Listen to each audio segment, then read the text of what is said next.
There's always three elements to that. There's what do I want, or what do I think, or what do I feel? And then there's the same. What do you want? What do you think? What do you feel? And then both of those things in combination, because we're in a relationship together. So once we established that we were using this in our relationship, as soon as one of us feels like it's getting a certain way, like if I'm trying to express my viewpoint too much, you pull me up on it and you say, okay, that's you, but what about me? When both sign up for this concept, they can actually start using it. And when both sign up for this, you can actually start to develop your relationship too. So we have mutual understanding, we have mutual respect, yeah, and we have empathy, basically. Easy peasy. Love doesn't need to be shit. Your podcast on how to create a healthy relationship with Evie and Ben. Welcome to another episode of Love Doesn't Have to Be Shit. With me, Ben. And me, Evie. And today's episode will be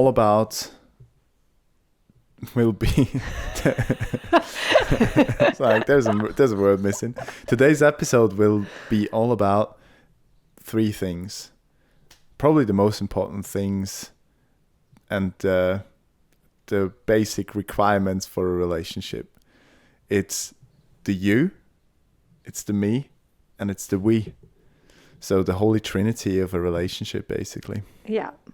And I feel like it's a concept that makes total sense. Mm-hmm. But I only started using it explicitly in terms of terminology and how we express ourselves in this relationship. And I feel like that's been super helpful. The advantages of it, well, we'll come to that.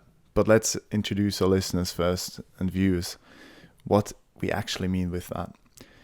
So just recently we had a little argument about communicating plans, hadn't we?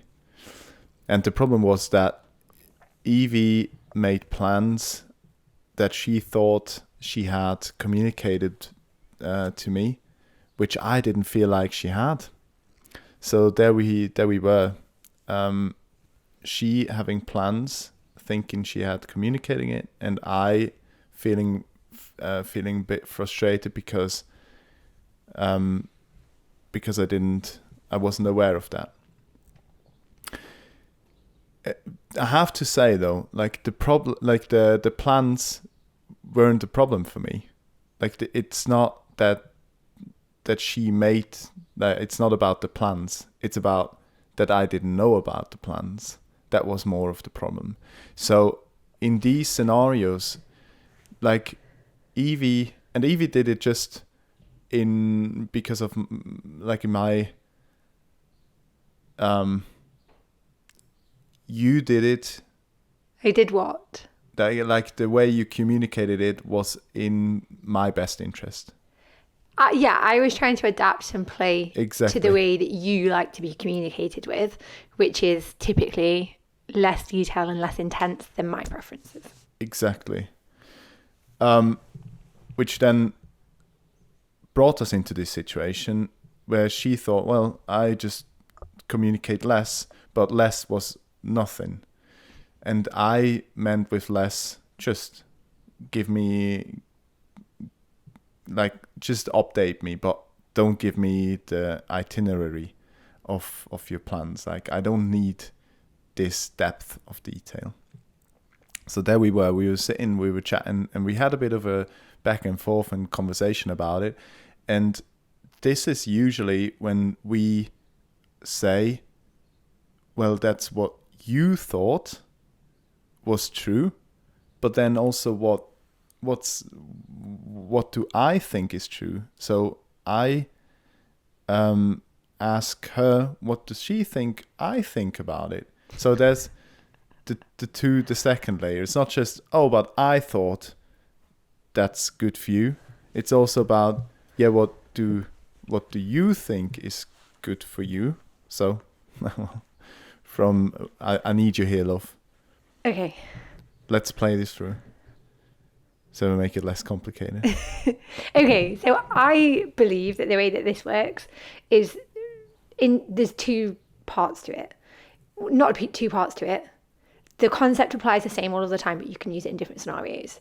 So in this scenario where we were having a debate about, not even a debate, trying to get a greater understanding of how we both felt, then the first part is me asking you how you felt, and you also understanding how I felt, and then seeing how we work together to improve that thing. Yeah. Yeah. And like I say, it's two scenarios. It's not just like, how did you feel? But it's also, okay, what's my part to play in how we move forwards? What's your part to play in how we move forwards? And then how do we do that as a team? Like, what's the us in that? Interesting. I usually see it as like in different ways. But it's not just what you say or think, but it's also what you mean, which also changes the meaning of us. So you say, well, this means that for me. And I say, this means that for me, which then changes how we, as a team, see a certain thing. In terms of how we interpret things and how we communicate. Yeah, or what rules we set in place and how we change certain rules within our relationship, like some implicit rules, where we'd be like, yeah, like just you, as you assumed, like, oh, I communicate less, nothing, which is an implicit rule for you, but it's not an implicit rule for me. So there's this you, me, and the us is like, it's not there, so it doesn't function, it doesn't work. Because we've not established that yet. Because we're both making assumptions about what the other person wants without calling it out. Which is an assumption, like that's a different topic, assumptions itself, because it's a lot, but it's about the perspective of it. So even coming to an assumption needs these three, like, in order to identify the underlying assumptions. Yeah, exactly. In order to identify the assumptions, you have to have this trinity of the relationship. But it also makes you help to understand each other much better. Like, where do you come from? Where do I come from? Okay, where do we go now? Mm-hmm. So these sorts of patterns. Yeah. And I also thought about what else could you use it for, you know? And it's always interesting that you say, well, that's something I want. Yeah, perfect. But that's not necessarily something that you want, and especially not something that we want. Mm-hmm. So there can be, like, this can be played in so many different ways. There can be situations where you and me, we want the same thing. So it's like, the us is simple. It's the equation, the maths adds up. Green light, exactly. Yeah. We go for it. But then there's like, you want it, I don't want it. Nah, like there's again, we have to figure it out so that the we is in balance again. Or none of it. So neither you nor me, so there's no we. Okay, perfect. So two acceptance like situations and two unacceptance situations, which are fine. Like, all of these situations are fine. It's just a matter of how to address them and how to use them eventually. As an example, if I say, well, I want that, and Evie could react in different ways. Evie could say, oh, you're an egoistic asshole. I often say that. Yeah, thanks.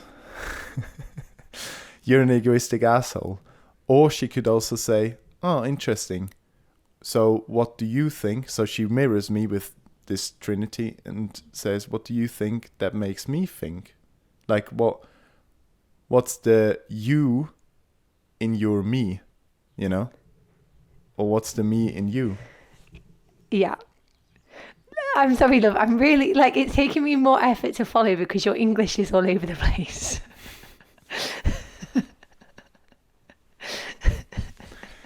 Elaborate. You're using a lot of English words, but the structure of the sentences and the grammar is like there's some bits missing, so I'm having to piece the gaps together. See, I'm just butchering your language, basically. Yeah. Sorry. No, it's fine. It's fine. I'm following. It's just like it's taking me more. I'm having to plug some of the gaps. Do you know, honestly, but like I also feel like this concept is relatively easy once you get it. But to explain it, when you start explaining it, you like at least feel like I go down certain rabbit holes where I'm like, fuck me, like talking about it makes it so complicated or looks so complicated. Okay, do you want to start again? How? Like from the beginning on? Yeah, in terms of like the explanation. Yeah? Without going down rabbit holes. Yeah, I mean... Should we summarise what we think the concept is first? All right, go for it. Okay, so I think the concept is super, super simple. I think that no matter what scenario you're covering off in a relationship, whether it's conflict resolution or whether it's discussing your needs and your desires or like general things in terms of like plans and what each person's doing, there's always three elements to that. There's what do I want, or what do I think, or what do I feel? And then there's the same. What do you want? What do you think? What do you feel? And then both of those things in combination, because we're in a relationship together, we have to work out what that means to us, especially in scenarios where we're not 100% aligned on those things. Couldn't agree more. Perfectly summarized, yeah. But absolutely. Obviously, like the complexity comes in, not even the complexity, but it's such a super simple concept from that point of view. Mm-hmm. But because you can apply it in so many different ways, there's just a bunch of things that you can dive into from there. True. So let's do that. Let's do it. Yeah. Why do you think, or how can it be, why would it be helpful to use this concept? I've found this the most helpful for us, especially when we're in conflict resolution mode, because often as humans, the issue that we have is that when we're trying to resolve conflicts, we're more preoccupied in trying to get our point across and demonstrate how we feel, and we're less concerned with the other person. We're always trying to prove our point. And then when we brought this concept into our relationship and using it as a concept, made it really easy for each one of us to say, okay, cool, like that's how you feel, but how do you think I feel? Like, can I put my side across? Mm-hmm. And it opens up that space for the other person to say, yeah, okay, like we're in a relationship, we should both listen. And then from doing that, we can work out how we move forwards. And it's been super helpful from that point of view, because I've been in past relationships where it's not about trying to work out how we as a team move forwards. Yeah. It's been more about trying to prove that I'm right or you're wrong. Which is what I just wanted to add. Usually when couples fight,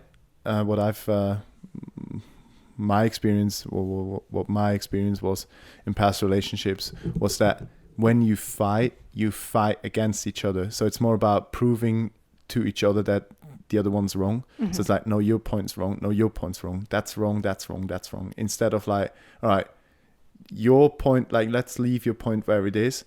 Let's have a look at my point. All right. And let's go from there.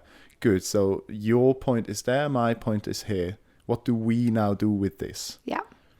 Yeah, it really helps you to seek to understand and to move forwards together. And it's that basic principle that we're in a relationship as a team. We're not against each other. Yeah, right. Like sometimes things you say are fucking dumb. So are yours. Here we go again. It's the you and it's the me and it's the us. Because sometimes we both say stupid things, which is another layer to it. Sometimes like this helps so much to create this team spirit, to be like, well, you, and actually mean it, like you say stupid things, I say stupid things, well, we say stupid things, or I do stupid things, you do stupid things, or we do stupid things. And it was the same thing with this plan, like communicating the plans. You can always understand, as we've said in the communication episode, there's different, listen back to that, different ways of listening to each other. And when you argue with each other, usually you take it to a relationship.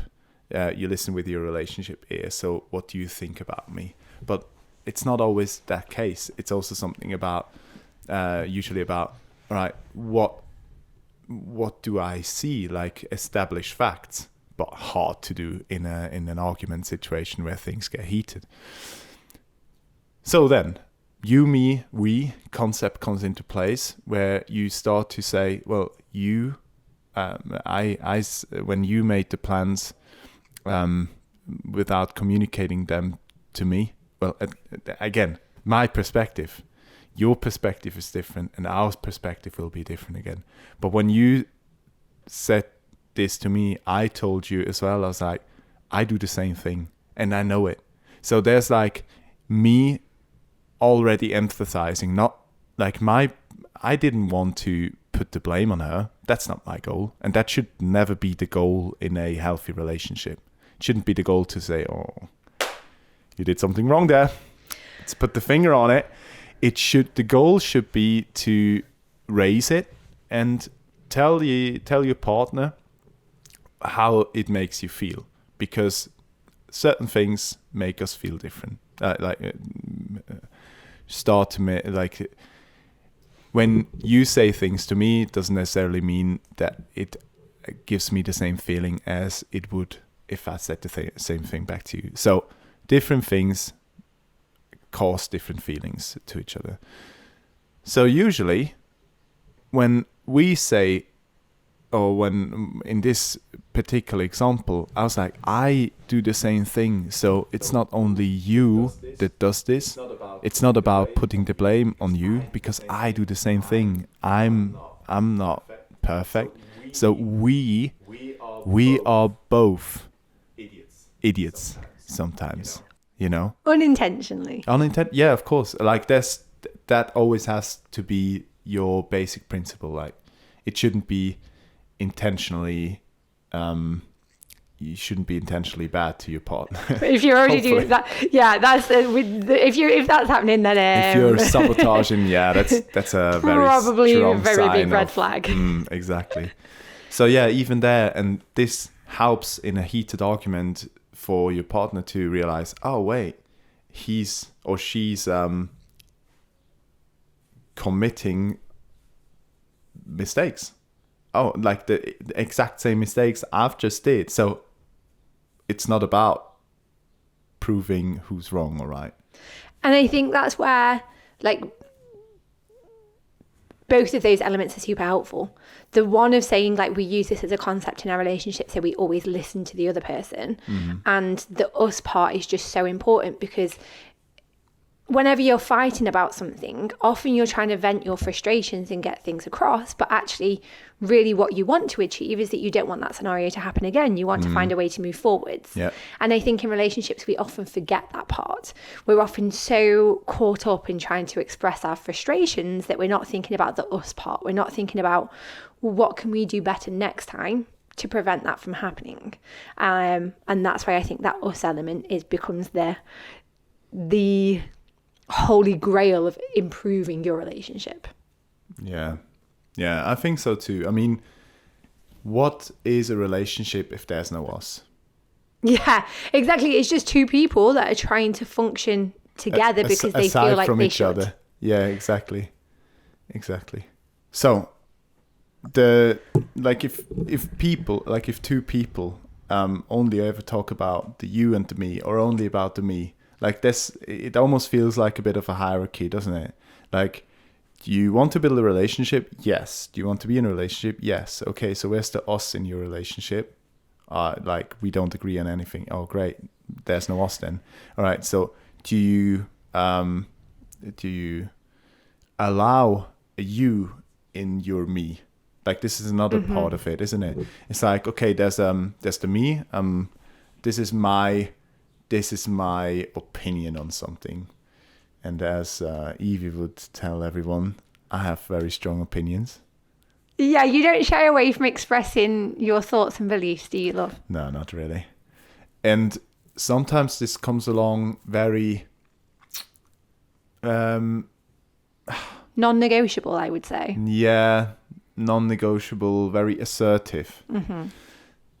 And but that's not what I mean. It's just it comes along as if there's no room in you, in this me opinion, which should, there should be a bit of room for you or me in an opinion.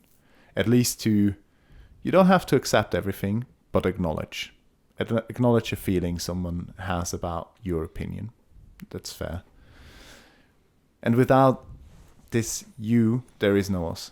There will be things that only I want, need, do, think, and there will be no Evie in this, because she has we share a lot of values, but these small bits, no, she couldn't, there's no value she thinks is important for that. Yeah, so I'll leave you to it. Exactly. So that's just the me part, which is also fine, but it shouldn't be the majority of your relationship. But in any scenario, I would still say there's a you, there's a me, and there's an us. There's still you, and then it's establishing whether it has an impact on me and whether these things are important. And then even if the us is just me accepting that part of you and that element and leaving you to it, that's still there. That still needs to be explicit. That still needs to be spoken about, and that thing could change in time. Yeah. Exactly. As per everything in a relationship, nothing's set in stone. No. Everything should be always the option for negotiations should always be there for everything. Yeah, exactly. And it's even things that you'd think are just a you think that don't impact me. You love to work out all of the time and your workouts take an hour and a half. That's cool. But sometimes that does impact us. So even these small things that are someone's individual needs or someone's individual preferences or beliefs, you still have to make space for them in the relationship. Exactly. And understand. So when taking this example, working out, so I work out and my workouts take longer than Evie's. So we have plans, we both go for a workout, but hers is shorter. But she planned in that we leave earlier, or I didn't plan in enough time so that we can leave at the specific time. And I'm like, yeah, but I'm still working out. And she's like, yeah, but we have to leave. So I then, I shouldn't blame Evie for her wish to leave at that specific time, but I should also reflect on, my workouts take that long. Yeah, they're important to me, but also I need to be aware of that. So it's not about, Evie's message is not work out less long. It's about just be conscious about that your workouts take long and that it impacts my life as well. Yeah, exactly. And just communicate so that we know and we're aware of it, so that I can make my plans and you can do your thing. So even if it's this individual need that you don't think is going to impact the other person, there's still an element of that communication, and then I can understand why it's important to you, as opposed to being annoyed at you for it, and we can make it work as a relationship. Community question here. When did you last feel like there was only a me in your relationship and your partner didn't see the you in your relationship, so you can create the we? Leave a comment below. Let us know. We're excited to hear about your stories. Yeah, and how you can apply these concepts. I have some more questions for you. For me? Yeah. Okay. So for the you, me, and we. Yeah. How can you adapt them? What, for different scenarios? Mm-hmm. Well, I don't even think it's adapting them. I think it's just applying the same principle for whatever scenario you're in. So, like I say, I feel like the most prominent one is conflict conflict resolution. Ha, I'm not the only one here. Honestly, why can't we speak today? So yeah, conflict resolution is huge. Yeah. But also any understanding before you even get to that point. So if there's anything that you want to express. So for example, with me having separate plans to you, like the me in this scenario is that I would, like, for a longer period of time, I'd rather be in a city where I can go and do the things that I need and want to do.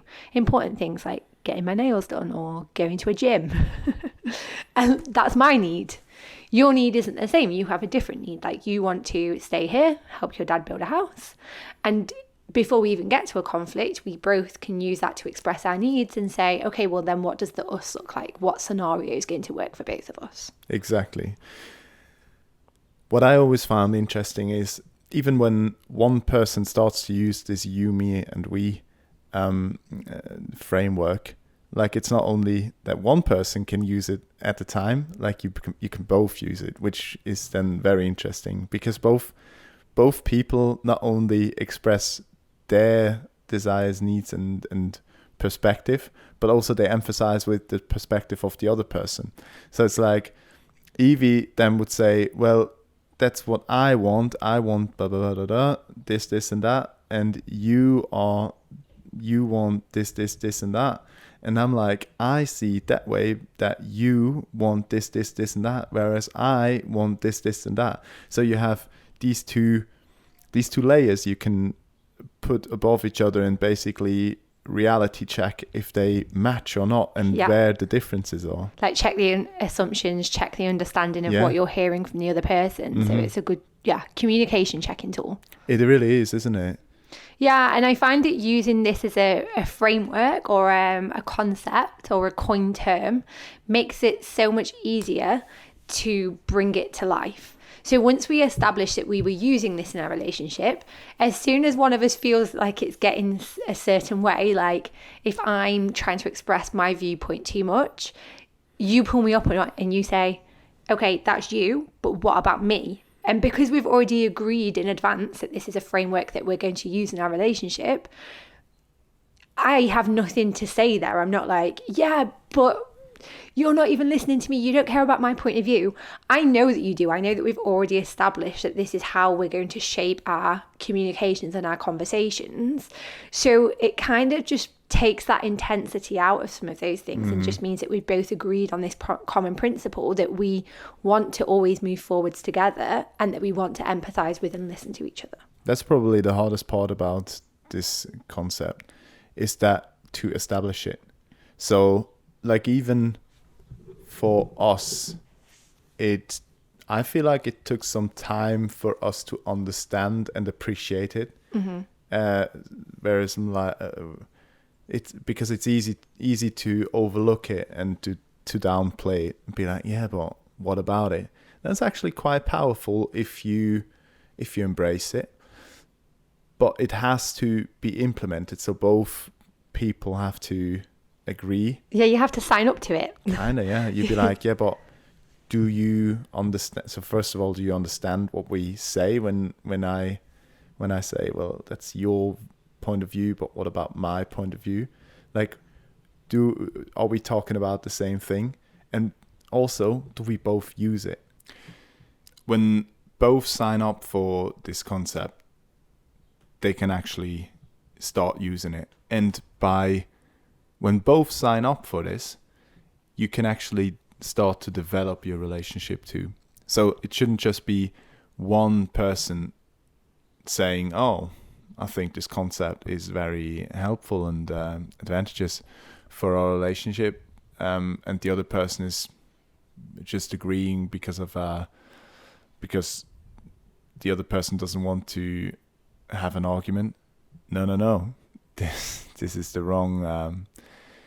This shouldn't be. This is the wrong angle to take it. So both should be like, all right, let's have a try, but an honest try. Let's look at it and see where we see each other and where we see ourselves, which is another thing I wrote down here.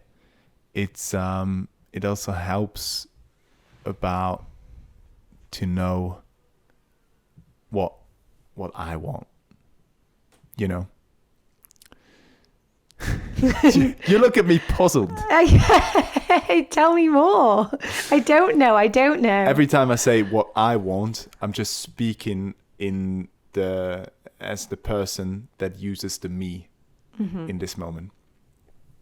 So let's say I am thinking about, that's what you telling me something. Well, that's I want this, I want that, and I'm like, okay, that's what you want. But what do I want? So it kind of forces me to figure out what my stance is on certain things, or how do I feel about certain things, which helps. Like sometimes, like my boys, my fellow men out there, I know you guys. I know we sometimes think, I don't care, doesn't bother me. Yes, still helps. It still helps you, and it helps your partner. So if you start to engage with your thoughts and feelings about things, it also helps you to figure out what you want, and ultimately, and more importantly, what you not want, what you don't want. So yeah, great tool to force yourself a little bit into this uncomfortable space where you have to figure out what you not want.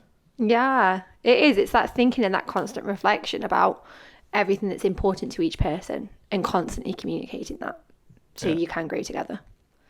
But I think to even establish the concept in the first place, like in my mind, there's at least two things that you need, and we touched on these earlier on. But the first thing that I think you need to be able to do to even make this work is that you have to stop trying to save face, and you have to stop trying to be the person that's right. You have to want to empathize with your partner. You have to want to listen and understand, and use that to go forwards. So if you can't do those things, like, this concept isn't going to work. But I would say that that's the foundations of any healthy relationship anyways, that you'd want to do that. And then the second part is you have to want to move forwards as an us. If you're going into everything and you're not thinking about how you want to solve a problem and make improvements on that, again, this isn't going to work. It's just going to be two people expressing their opinion and their points of view without doing anything about it. So, like, knowing you want to move forwards as a team and not trying to save face and being able to empathize with the other person, you need to have those foundations in place for this quote unquote simple framework to take place. So ultimately it just helps to improve the mutual respect as well. So we have mutual understanding, we have mutual respect, and we have empathy, basically. Easy peasy. But yeah, we use it a lot. Yeah, we do. It really helps us to understand each other better. Yeah. And to emphasize with each other's feelings. So I think it helps a lot, especially when you're stuck up in an argument, when you're in a what is it called when a dead end. There we go. When you're stuck in a dead end in an argument, and you just argue about who's right. It's perfect to take a step back. You know, everyone's always talking about, let's take a step back. Yeah, but actually doing it is like, this is a framework that actually makes you doing that. So you are like, all right, let's open the perspective. That's you or that's me, but what about you? So even when I'm angry at you, and I don't want to be angry at you. Liar. Sometimes you're so mad at me that you're like, she doesn't even deserve a viewpoint. But then I have to get myself back down from this high horse and be like, no, of course she deserves viewpoints. Do you know what I mean? Thanks. And then I'd be like, all right, but how do I do this? because I can't, like in this situation, I can't just be like, yeah, everything's perfect. No. So I have to walk this path of like, with these different stations, and the stations are you, me, and we. So I'm like, all right, I think that's blah, blah, blah, blah, blah, because I also want to resolve the conflict. I don't want to be in this. I don't like it. It's important, yes, but I don't like it. So I start to say, all right, that's what I think. It makes me feel that way. Whereas I think you feel that way and that way and that way. That makes our relationship in change in this or that direction, which takes out the emotion and the anger of the argument and passes the ball into your net. Yeah, exactly. And again, this is where I just think a concept and a framework is so helpful from that point of view. It's kind of like any work debates. It's like you can have a debate and go around the houses all of the time, but as soon as you've got a framework and a shared understanding about how you move through a process, it makes it a lot easier to take that emotion out and move more into the practical sense of, yes, you still need to express your emotions, but how do you do that in a constructive way? Which brings us to the community quest, everybody. Next time you're in a heated argument where you feel like you're stuck up and you can't move back, forth, left or right, start by saying, okay, this is me feeling in that way, or you made me feel this and that way. How do I make you feel in this situation because of whatever happened? And how does our relationship change because of this situation? Yeah. And most importantly, I think is, okay, now that we have that shared understanding, how do we want to move forwards? Exactly. So let us know in the comments. Share what it changed, how it went, and how it turned out. We're intrigued to hear your experiences. And that brings us to the ultimate point of what you take away from today. I would say that we already have quite a shared understanding of this framework and we've used it so many times. But the biggest thing for me that I hadn't really thought about was when you were expressing the point of view that you use it as a way to reflect. If I state something, you use that as a way to reflect on how you feel or what you need in that scenario, which you might not do otherwise. Me, on the other hand, although very obvious, I didn't realize that you use it as a tool to take the next steps, like as a development tool. I mean, makes absolutely sense, but I wasn't aware 100% of that. Okay, we can make this more explicit in our relationship now. Yeah, why not? Come here, you horse. I was about to. I'm like, you're so far away from me. But yeah, that's definitely the takeaway for me today. As per every episode, love, have we forgot anything? I don't believe so. Yeah. Okay, guys, if you feel like we forgot any aspect of this framework, or you have any thoughts, or if you use it in a different way, yeah, if you find it helpful in any means, please let us know, because as we've learned today, we can continue to adapt the way that we use this. Exactly. Let us know. Leave a comment, leave a like, share, most importantly, share the podcast, the vlogcast, with people that you think need a healthy relationship, need some more stability in their relationships, need to work in their relationships. Yeah, all of the tools and techniques, because love doesn't have to be shit. Yeah, no, it really doesn't have to be shit. Guys, thank you very much for watching and listening, and we see you next time. Catch you soon. Quick check. Scarred for life. Recording check. Ah. Okay, so deep breaths. All right. You're good to go. Yeah, we're good. Let's roll.